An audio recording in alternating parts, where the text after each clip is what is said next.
गढ़मुक्तेश्वर के पास का वो इलाका काला कुआं केवल नाम से ही नहीं, अपनी रूहानी ताकतों के लिए भी बदनाम था। गांव वालों का मानना था कि यहाँ की मिट्टी इंसानी खून की प्यासी है। भैरव बाबा कोई साधारण तांत्रिक नहीं था। कहते हैं कि उसने अपनी जीभ काटकर एक प्रेतनी को चढ़ाई थी ताकि उसे वशीकरण और अदृश्य होने की शक्ति मिल सके। गांव की औरतें शाम 5 बजे के बाद अपनी बेटियों को घर से बाहर नहीं निकलने देती थीं, लेकिन फिर भी हर अमावस्या को किसी न किसी घर का दरवाजा अंदर से खुला मिलता और उनकी बेटी गायब हो जाती। जब प्रिया ने मंदिर के अंदर कदम रखा तो सन्नाटा इतना गहरा था कि उसे अपनी धड़कनें सुनाई दे रही थीं। दीवारें इंसानी खून से पुती हुई थीं और उन पर अजीबोगरीब आकृतियां बनी थीं। जैसे ही वो गुफा की ओर अंदर गई, उसने देखा कि वहां केवल सपना ही नहीं बल्कि गांव की 5 और लड़कियां लोहे की जंजीरों से बंधी थीं। उनकी आंखों में जीवन की कोई उम्मीद नहीं थी। भैरव बाबा वहां एक नर मुंड में कुछ काला तरल पदार्थ पी रहा था। वो अर्धनग्न था और उसके शरीर पर ताजे घाव के निशान थे। भैरव बाबा लड़कियों के पास जाकर मंत्र पढ़ रहा था। उसका इरादा केवल बलि देना नहीं था, बल्कि वो अघोर साधना के जरिए उन लड़कियों की आत्माओं को कैद करना चाहता था ताकि वो उन्हें अपनी दासी बना सके। वो एक लड़की के पास गया और उसके गले पर अपनी काली उंगलियां फेरते हुए बोला, तेरी जवानी मुझे अमर कर देगी। तेरे बाद ये शहर से आई पत्रकार मेरी अगली भेंट होगी। प्रिया यह सुनकर कांप गई। उसे समझ आ गया कि तांत्रिक को उसके आने की खबर पहले से ही थी।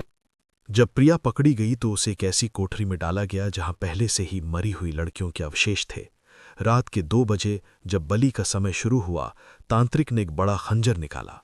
उसने सपना के गले पर वार करने के लिए हाथ उठाया ही था कि तभी पूरे मंदिर की मशालें एक साथ बुझ गईं। हवा में एक अजीब सी सड़न वाली बदबू फैल गई।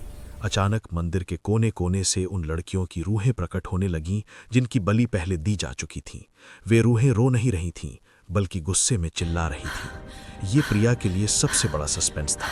क्या ये रूहें तांत्रिक की मदद कर रही थीं या उसका अंत करने आई थीं? तांत्रिक ने हंसते हुए कहा, मूर्ख रूहों, तुम मेरा क्या बिगाड़ोगी? मैंने तुम्हें अपने वश में किया है। लेकिन प्रिया ने देखा कि तांत्रिक के गले में एक यंत्र लटका था जिससे वो उन रूहों को नियंत्रित करता था। प्रिया ने अपनी पूरी ताकत लगाई, जंजीरों से हाथ छुड़ाया और झपटकर तांत्रिक के गले से वो यंत्र खींच लिया। जैसे ही वो यंत्र टूटा, तांत्रिक की शक्ति आधी रह गई। अब वे रूहें आजाद थीं। उन्होंने तांत्रिक को चारों तरफ से घेर लिया। तांत्रिक की आंखें बाहर निकल आईं। वे रूहें उसे खींचकर मंदिर के पीछे वाले उस काले कुएं की ओर ले जाने लगीं। तांत्रिक गिड़गिड़ाया, रोया, पर किसी को दया नहीं आई। अंतः अधूरी चीखें। गांव वाले जब तक मंदिर पहुंचे, तांत्रिक उस गहरे कुएं में गिर चुका था। कुएं से ऐसी भयानक चीखें आ रही थीं जैसे हजारों लोग एक साथ मर रहे हों। अगले दिन पुलिस ने कुआं खंगालने की कोशिश की, लेकिन वो कुआं इतना गहरा था कि उसका अंत ही नहीं मिला। गांव वालों ने उस कुएं को भारी पत्थरों और लोहे के जाल से हमेशा के लिए बंद कर दिया।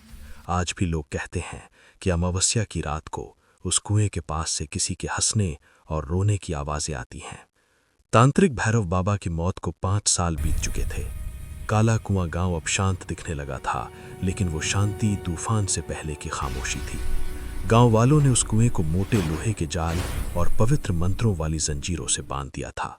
लेकिन एक रात एक भारी बिजली कड़की और वो जंजीरें अचानक तड़क कर टूट गईं। कुएं के अंदर से एक काला धुआं निकला और पूरे गांव में फैल गया।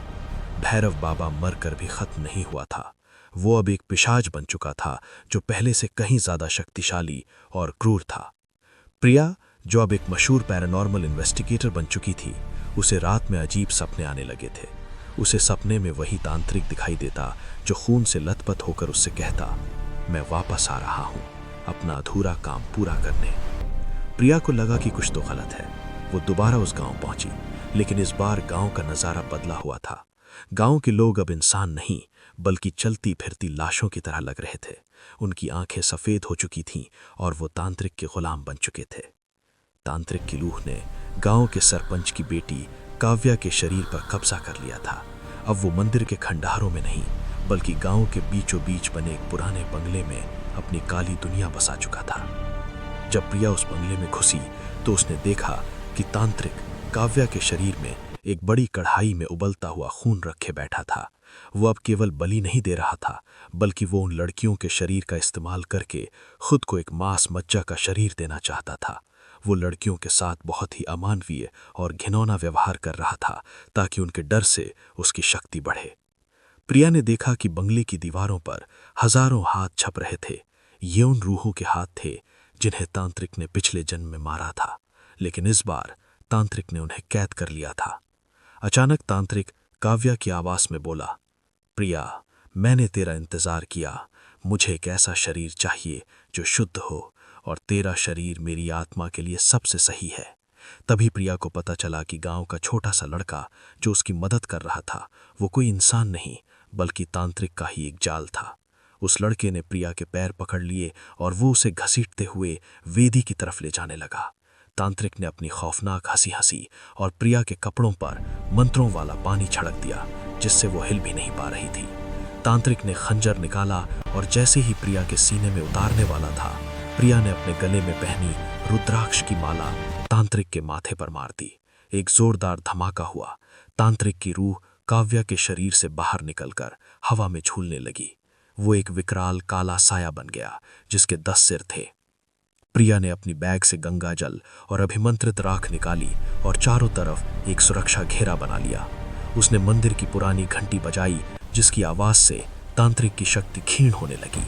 प्रिया ने चिल्लाकर कहा, तूने मासूमों का खून बहाया है, आज तुझे नर्क की आग भी जगह नहीं देगी। अंतः पाताल लोक का रास्ता। अचानक जमीन फटी और वही काला कुआं उस बंगले के नीचे प्रकट हो गया। हजारों जलती हुई रूहें बाहर निकली और उन्होंने तांत्रिक के साये को अपने हाथों से जकड़ लिया। तांत्रिक चीखता रहा, अपनी तंत्र विद्या का इस्तेमाल करता रहा, लेकिन इस बार रूहों का गुस्सा उसकी शक्ति से बड़ा था। वे उसे खींचकर पाताल लोक की गहराइयों में ले गईं। बंगला ताश के पत्तों की तरह ढह गया। अगली सुबह प्रिया खंडहरों से बाहर निकली। गांव का वो काला धुआं साफ हो चुका था, लेकिन जाते जाते उसने देखा कि कुएं के पास की मिट्टी पर एक ताजा खून का हाथ छपा हुआ था, जैसे कोई कह रहा हो कि खेल अभी खत्म नहीं हुआ है।